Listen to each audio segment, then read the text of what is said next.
O cálculo dos valores médios de 1 sobre R2 e 1 sobre R3 em um átomo de hidrogênio, na abordagem quântica de Schrödinger, etc., para o átomo de hidrogênio, são valores bem relevantes em vários problemas que envolvem teoria de perturbação, porque tem muitos potenciais perturbativos que dependem de 1 sobre R2 ou 1 sobre R3, né? Então, eu vou mostrar aqui num vídeo algumas formas que você tem para poder descobrir esses valores médios de 1 sobre R2 e 1 sobre R3. Bom, aqui o que eu vou mostrar aqui, a abordagem que eu vou mostrar aqui, ela é toda baseada primeiramente nesse método que chamam de método do teorema de Feynman-Hellman, certo?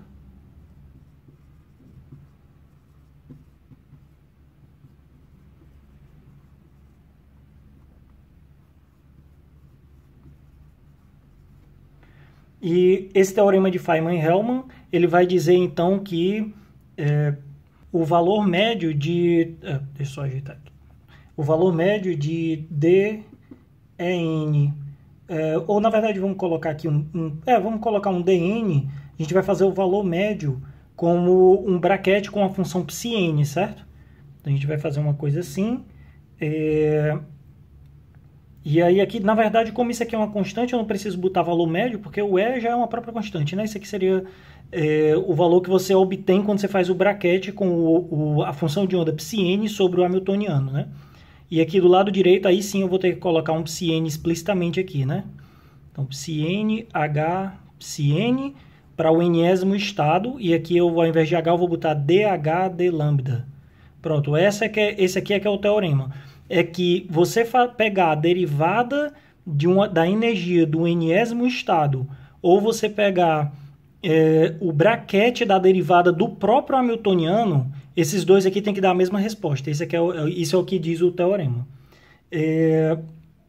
Então, agora o que a gente vai fazer vai ser o seguinte, a gente vai aplicar esse teorema para o caso do átomo de hidrogênio, e você vai ver que isso aqui é uma abordagem matemática que vai nos levar a valores médios de 1 sobre R, de 1 sobre R2, etc., de um jeito muito conveniente, certo? Então, a gente vai escrever o hamiltoniano do átomo de hidrogênio, a gente pode escrever ele assim, né? Ó, menos H cortado ao quadrado sobre 2M, aí tem aqui um D2, DR2, aí mais H cortado ao quadrado sobre 2M R ao quadrado, L vezes L mais 1. Aqui eu já fiz a separação de variáveis, já resolvi o problema usando harmônicos esféricos para a parte angular e em θ e φ, né? E aí eu já sei que isso aqui vai ter um número quântico L mais 1, né?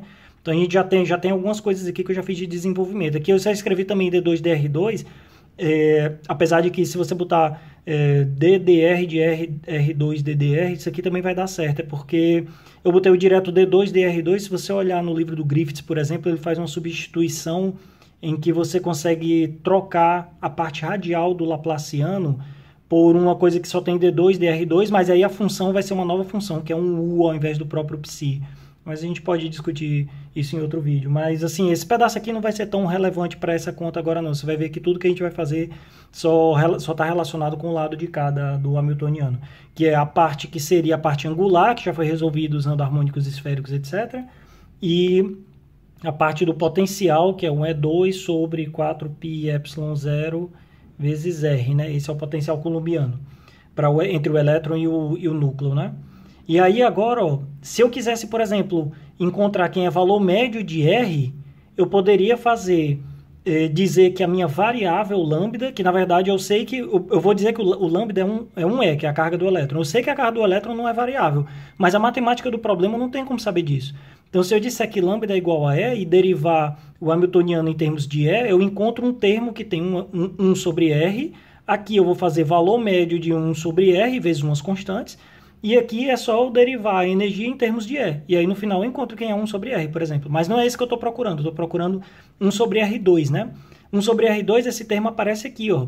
Então eu poderia dizer que, por exemplo, o lambda aqui é o L, talvez, né? Então essa daqui vai ser a minha saída. Eu vou dizer que lambda é igual a L, que eu também sei que não é uma variável, é uma constante, mas eu vou tratar como se ela fosse uma variável, né? Eu não posso escolher nem M nem H cortado ao quadrado, porque se eu escolher essas variáveis aqui, ou na verdade essas constantes, né? Se eu escolhesse isso aqui, ele apareceria em dois termos diferentes, mas o L só aparece nesse, então isso aqui é o mais adequado para eu escolher, né? Então, ó, quando eu escolher lambda igual a L, aí você vai ver que eu vou primeiro fazer o lado direito do teorema de Feynman-Hellman, vou derivar isso aqui em termos de L, então eu vou ter h cortado ao quadrado sobre 2m, L vezes L mais 1, na verdade isso aqui é o mesmo que L ao quadrado mais L, quando eu derivar vai ficar 2L mais 1, não é isso?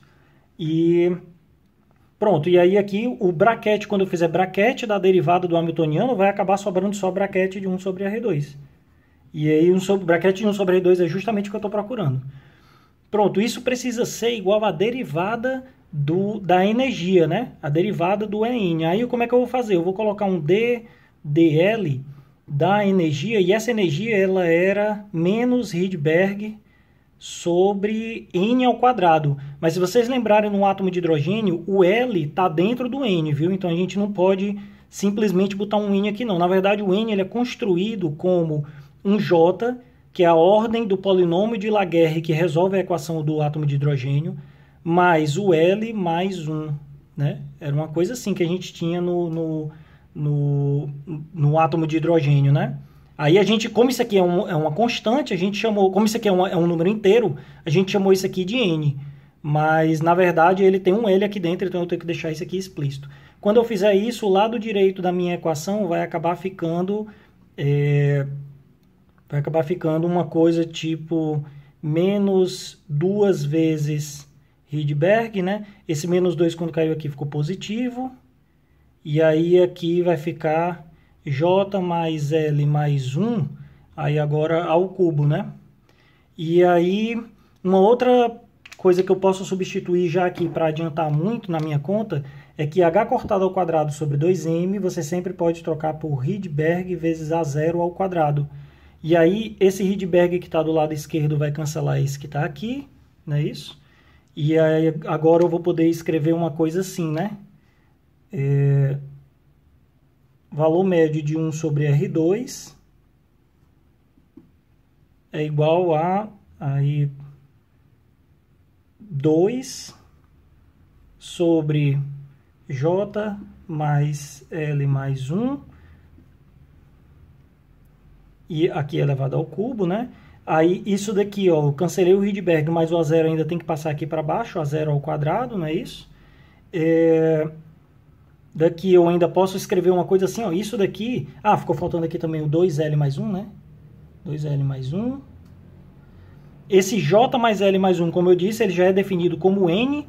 Então, na prática aqui, o que eu tenho aqui, valor médio de 1 sobre R ao quadrado é 2 sobre... Isso aqui tudo é o N, N ao cubo, A0 ao quadrado. E aí agora eu passei um 2L mais 1 para cá. Esse 2 eu posso cancelar aqui com esses dois daqui, ó. Eu vou botar 1 aqui em cima e dividir isso aqui por 2, ó. Quando eu dividir por 2, vai ter um 2 aqui embaixo e um 2 aqui embaixo. Finalmente, a minha resposta para esse problema é que 1 sobre R ao quadrado vai ser 1 sobre N ao cubo, A ao quadrado, A0 ao quadrado, L mais 1 meio. Vou até colocar aqui, vou apagar esse pedaço aqui. Vou colocar aqui em cima só para separar, porque eu não quero apagar esse pedaço aqui de baixo, porque eu vou já discutir uma coisa com ele aqui agora. Então, ó, esse meu pedacinho aqui, finalmente vai me dar aqui 1 sobre R ao quadrado, é 1 sobre N ao cubo, A0 ao quadrado, L mais 1 meio. E aí, guardem esse resultado aqui, porque daqui a pouco a gente vai usar. Eu quero também encontrar valor médio de 1 sobre R ao cubo, não é isso? Essa era uma das premissas do vídeo. Só que aqui não tem nenhum termo de 1 sobre R ao cubo, né? Então não vai ficar legal. Eu não tenho nada que eu possa escolher aqui que me leve a 1 sobre R ao cubo. Então, o jeito que vai ter aqui para fazer isso é não usar o teorema de Feynman-Hellman, e sim usar um outro teorema, que na verdade é uma relação, né? Que chama de relação de Kramers. Então, para encontrar 1 sobre R ao cubo, eu vou usar a relação de Kramers, que é essa daqui, ó. Pronto, aqui.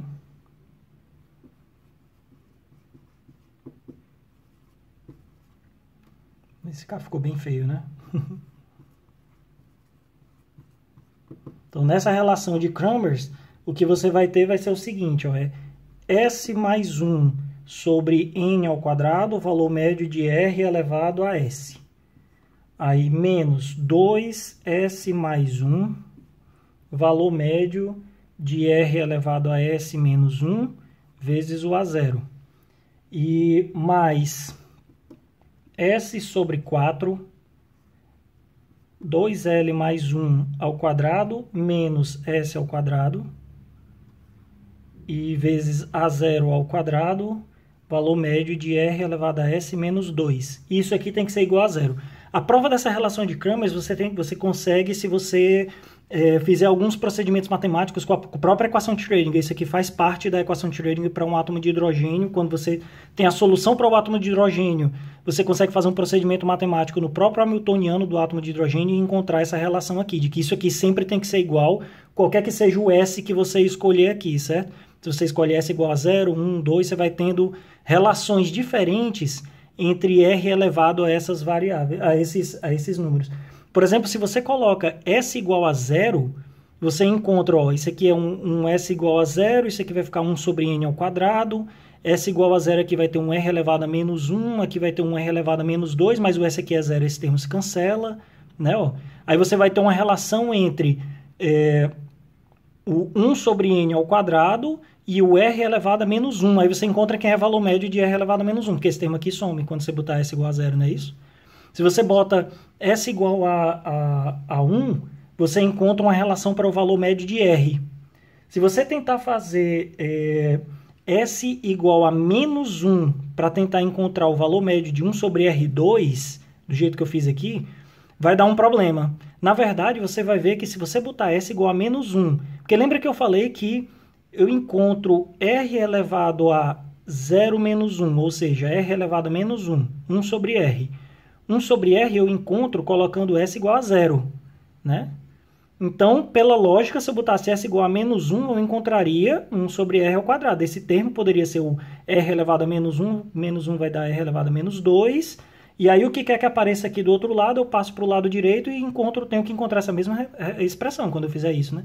Só que isso não dá certo, porque quando você botar S igual a menos 1 aqui, esse termo que está bem aqui vai ficar um R elevado a menos 3 e ele não tem como sair da conta. Vamos ver aqui, ó. Vamos fazer isso aqui na prática. Vamos supor que você escolheu S igual a menos 1 na esperança de encontrar aqui nessa relação um termo 1 sobre R ao quadrado que seja igual a esse meu que eu coloquei aqui, né? Quando eu colocar S igual a menos 1, ó, menos 1 mais 1 vai dar 0, esse termo eu não preciso me preocupar. Esse daqui vai dar 2 vezes menos 1 mais 1, vai dar menos 2 mais 1, dá menos 1, aqui vai ficar R elevado a menos 2. Aí, olha, já dá uma esperança de que eu possa encontrar uma coisa parecida com isso, né? Aí aqui eu tenho menos, aí menos porque o S aqui é menos 1, né? 1 sobre 4, aí aqui vai ficar 2L mais 1 ao quadrado, menos 1 ao quadrado aqui é só menos 1, e aqui A0 ao quadrado, R elevado a menos 1 menos 2 vai dar R elevado a menos 3. E aí isso aqui vai ser igual a 0. Ou seja, eu não consegui eliminar esse pedaço aqui. E quem é R elevado a menos 3? Aí como é que eu vou fazer aqui? Eu boto outro S aqui, encontro isso aqui. Você vai acabar encontrando entre R elevado a menos 3 e R elevado a menos 4. E você não vai conseguir nunca isolar esse termo que está aqui, né? Então, isso aqui não foi perdido não. Porque isso aqui ainda vai me ajudar. Porque o valor médio de 1 sobre R ao cubo também é útil na mecânica quântica. E essa era uma das coisas que eu queria encontrar nesse vídeo, né, ainda. Então, ó, pelo menos eu já sei quem é valor médio de 1 sobre R2 por outros métodos, né? Então, eu já fiz esse cálculo aqui, eu sei quanto é. E aí, agora, com essa expressão, eu não consegui o que eu queria, que era achar 1 sobre R2 por um outro método diferente, que seria da relação de Kramers, mas pelo menos eu posso usar a conta que eu já tinha feito para encontrar 1 sobre R3, e 1 sobre R3 também é útil. Por exemplo, na perturbação de spin-órbita, isso aqui vai ser útil. Então, ó, eu posso cancelar isso aqui com isso aqui, passar esses termos aqui para o outro lado, né? Eu poderia colocar, então, ó, valor médio de R elevado a menos 3, isso aqui deveria ser o valor médio de R elevado a menos 2, não é isso? Eu passei isso aqui tudo para o outro lado, aí ficou só esse aqui desse lado aqui. Esse 4 multiplica aqui em cima, isso aqui tudo vai para o denominador, não é isso? Então, eu vou ter 2L mais 1 ao quadrado. Vamos logo abrir essa conta toda aqui, ó. Ela vai dar 4L ao quadrado mais 4L. Aí deveria ter 1 ao quadrado menos 1, aí não vai ter nada aqui, então, não é isso? E 1 a 0. Pronto. Eu já posso cancelar esse 4 com esses 4 que estão aqui, né? E aí você vai ter 1 sobre R2, o valor médio eu já tenho aqui 1 sobre N ao cubo, a 0 ao quadrado,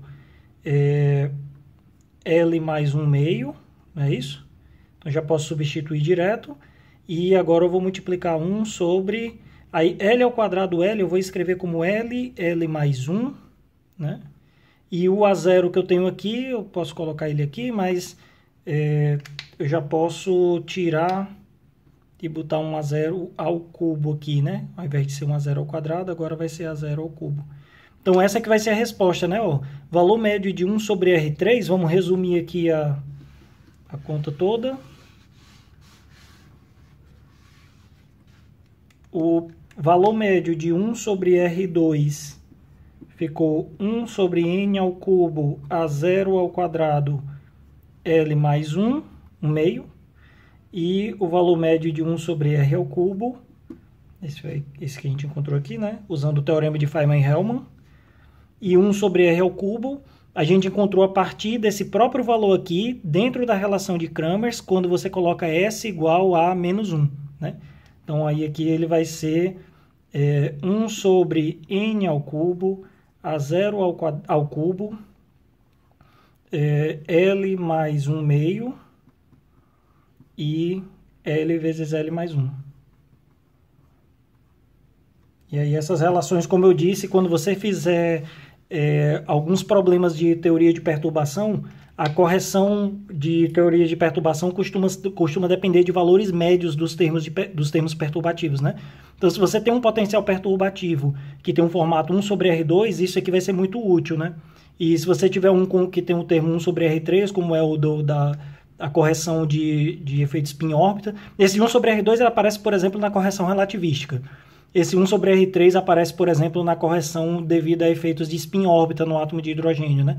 Então, agora que você sabe esses valores médios, você consegue encontrar quem são as correções de primeira ordem, por exemplo, que dependem desses brackets, para qualquer estado, sem precisar fazer a própria integral da função do polinômio harmônico esférico, do polinômio de Laguerre, etc., para o átomo de hidrogênio. Esse aqui é uma forma geral que já te dá a resposta final, né?